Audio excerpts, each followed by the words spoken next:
वो तमाम बच्चियां जो कि ट्यूब्स की ब्लॉकेज की वजह से या एग प्रीमेच्योर होने की वजह से औलाद जैसी नेमत से महरूम हैं, ये उन बच्चियों के लिए वीडियो है। उसके लिए आपने क्या करना है, आपने 50 ग्राम सत्तावर लेनी है, नाग केसर जो है वो आपने 100 ग्राम लेना है, 50 ग्राम आपने अजगन नागौरी लेनी है, उसमें 5 ग्राम आपने सोडा लेना है मीठा। उसके साथ आपने 100 ग्राम पुराना गुड़ लेना है, इसकी गोलियां बनानी है बेर जितनी।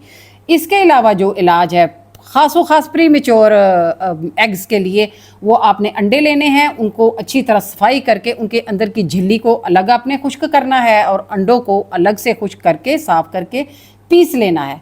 हाफ़ टी स्पून उस झिल्ली समेत आपने हाफ़ टी स्पून जो है सुबह दही में डाल के खाना है।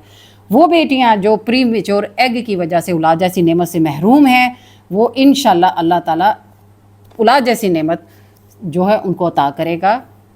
मेरे अच्छी और मुफस्सल जो तफसीली वीडियोज़ हैं उसके लिए मेरे यूट्यूब चैनल को सब्सक्राइब करें।